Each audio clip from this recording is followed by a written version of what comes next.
What's up? Welcome back to the channel. We're reviewing Critical Drinkers. His take, Critical Drinker is a YouTuber, funny dude. I've seen other people react to him, so we're just gonna go ahead and react. What his take on Brave New World was, the new Captain America movie, what he think.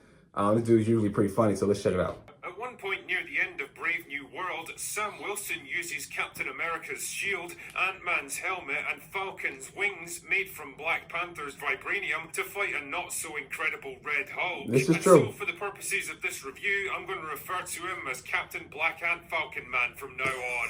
Partly because there's only ever going to be one Captain America for me, and that's Steve Rogers. But mostly because I can't think of a more fitting metaphor for what this movie is. A jumbled mishmash of different ideas and storylines ripped off from other, better Marvel characters and films. A movie that's clearly been hacked to pieces and reassembled more times than Frankenstein's monster, complete with all the boring, played-out tropes you'd expect from an MC. Yeah, and that was something I definitely noticed. I saw somebody say, this is basically Hulk 2. When you're looking at the movie, there's a lot of Incredible Hulk stuff in the movie, and you go, huh. And they really did. It was really, it didn't feel like his own movie. It felt like it was definitely like multiple movies in one, so. That's been drifting rudderless for the past 5 years. A bunch of characters and subplots that go absolutely nowhere, and that doesn't seem to know what it is, and more importantly, why it even exists. And having spent 2 hours slogging my way through it, I can't really tell you either. In short, Captain Black Ant Falcon Man Brave New World is everything we feared it would be. A bloated, overblown, inconsistent mess. Anyway, I don't want to have to waste any more time talking about this than I have to, so without further ado, let's get this over quickly. Oh, God. The movie centers around the fight for control of the Celestial that exploded out of the Indian Ocean in the Eternals. I mean, it's only taken them like 5 years to address this gigantic plot hole, but whatever. Better late than never, I guess. Anyway, because the Celestial's body contains enormous reserves of adamantium, a mineral which is even more invincible than vibranium. Oh, does someone not have a monopoly on the world's most valuable resource now? Pass me the world's smallest fucking violin. There's now a bit of a gold rush to claim ownership of it, spearheaded by General Ross, who's now been promoted to President of the United States. His goal is to sign an agreement with Japan to share access to the Celestial, and the two countries are close to making a deal. Unfortunately, it all goes tits up during a White House dinner when Isaiah Bradley gets an attack of the Galloping Crazies and tries to assassinate him, only to forget the whole thing after he's captured. Captain Black Ant Falcon Man believes that he was mind-controlled into attacking Ross, and he's Yo, this dude's a mess, man. Captain Black and what? Black and Falcon Man. Oh man, this dude funny, man. He's funny. Yo, mad spoilers are just a lot of spoilers in here. If you didn't see the movie, don't watch this video. If you saw the movie, this is a hilarious review. So.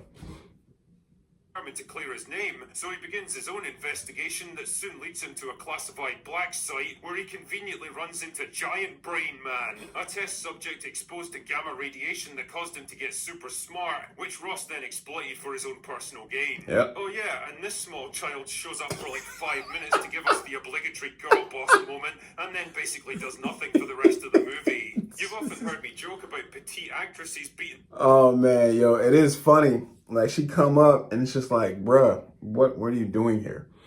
I mean, she was good at what they wanted her to do, but it was just kind of, I don't know, some stuff be out of place. But going back to what he said about Ross, I do like Harrison Ford as Agent Ross. They picked, because I think the actual Agent Ross, I'm pretty sure they probably around the same age. So it was a good pick. He did a great job. But yeah, so anyway, that's just my 2 cents. Shit out of guys twice their size, but in this case, it's literally true. If she's more than 5 feet tall and weighs more than 90 pounds, I would be fucking shocked. But don't worry, I'll talk more about her later. Believe that. Anyway, Giant Brain Man engineered the whole thing to provoke a war between America and Japan, and with the two opposing battle fleets closing in on the Celestial, Captain Black Ant Falcon Man races to the scene to stop them. Jesus, as if Japan would even think about challenging the US military for control of anything. So Captain Black Ant Falcon Man is able to defuse the situation by strategically kicking missiles out of the air, and then everyone goes home and Ross gives a speech to celebrate, but then it turns out that the heart attack pills he's been taking the whole movie are actually gamma radiation pills, which Giant Brain Man uses to turn him into Red Hulk. And yes, I'm being absolutely serious with this. Then there's a bit of a fight which destroys the White House, and Captain Black Ant Falcon Man asks him to stop. First of all, let's just talk about that. If you imprison somebody and they're giving you pills, you're taking pills from this person that you imprison, do you really trust the pills that they're giving you? You got them in jail. You got them in jail. They locked up because you won't let them go. But you trust them with your literal life because they gonna give you these pills. They're gonna help you out. Hey man, can you make me these pills to keep me alive so I can one day get you out of jail? Man, if you don't get out of here with that BS, I was thinking that. I'm like, he trusting this dude to give him pills. I don't know. Anyway. The Hulk because the writers couldn't think of any other way to get out of it. So he turns back into Harrison Ford and then everyone goes home. And that's it. That's the plot for Captain Black Ant Falcon Man Brave New Worlds.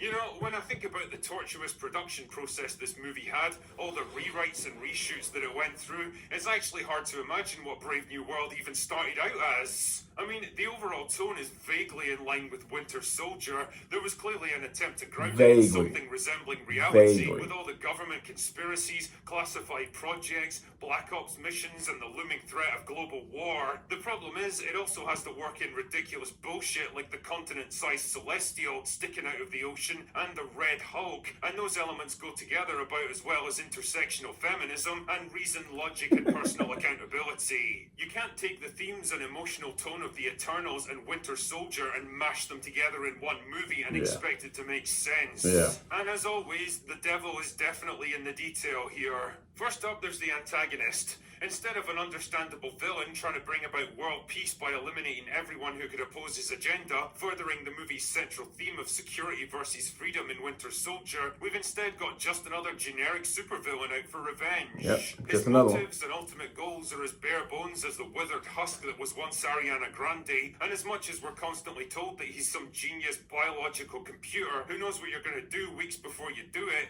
his actions in the movie absolutely don't bear this out. He's constantly proven wrong and outsmarted by Captain Black Ant Falcon Man, and by the end of the film he just kind of gives up and calls it a day. Again, the maxim that a character is only as smart as their writer remains undefeated. By all accounts, not only was this film reshot multiple times, but the runtime was also drastically cut back at the 11th hour, which probably explains why characters like Giant Brain Man get so little development.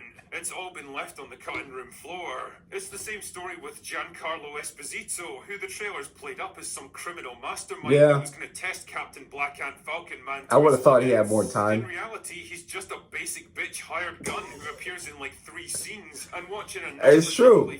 It's honestly true. 60s trying to hold his own in a fight against Anthony Mackie just made me feel embarrassed for both actors.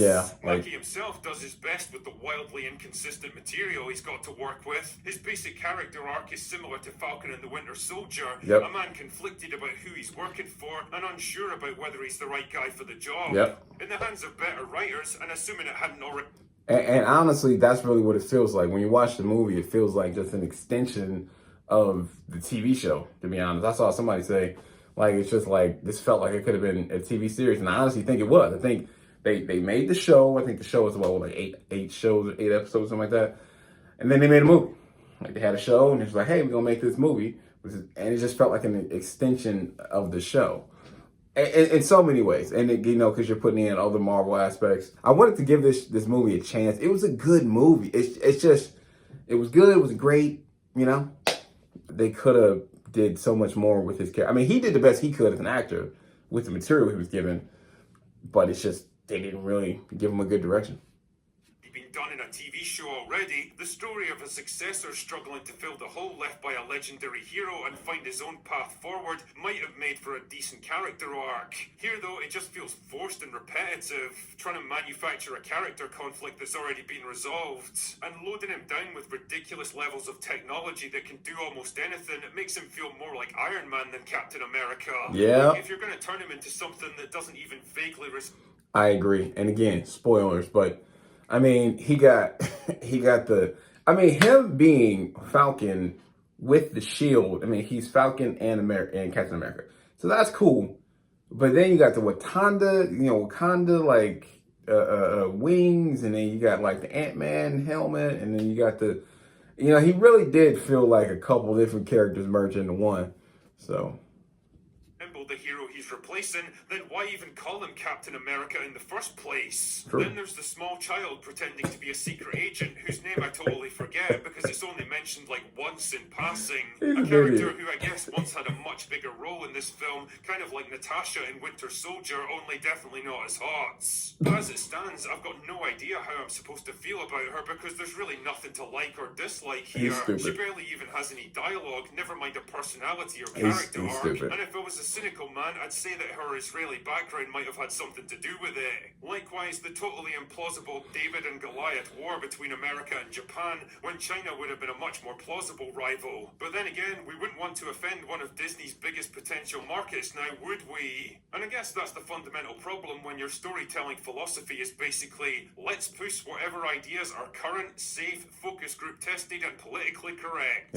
Sometimes the culture and the politics shift quicker than your films can catch up to them, and the more you scramble to rewrite and reshape them, the more you hollow out their artistic integrity until there's basically nothing left. And that's what Brave New World really is when you get right down to it. An empty shell, superficially big and bombastic, but with no real meaning or creative intent behind it, awkwardly stitched together out of pieces from other more successful films, and feeling like it's got no particular reason to exist. I get the impression that nobody's been especially excited for this one in the run-up to release, least of all Marvel themselves, and now that I've seen it, I can definitely understand why. Do yourself a favor, save the ridiculous ticket price, and do something more rewarding with your time instead, like a giant turd.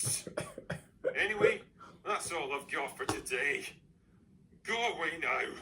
All right, so, I mean, that was his take, funny take. I would say, look, if you're a Marvel fan, I would go check it out. I mean, it's worth just going to see and just, hey, man, let me see what Marvel's up to. If they got their act together, because let's just be honest, what is this? I don't know if this is phase 4 or whatever phase we on, but they've had some bad movies leading up to this. They've had a couple good ones, but if you're a Marvel fan and you're like, look, I just want to see what they're up to. I want to see, what the direction of Marvel is going.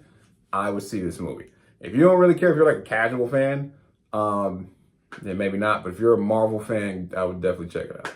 All right.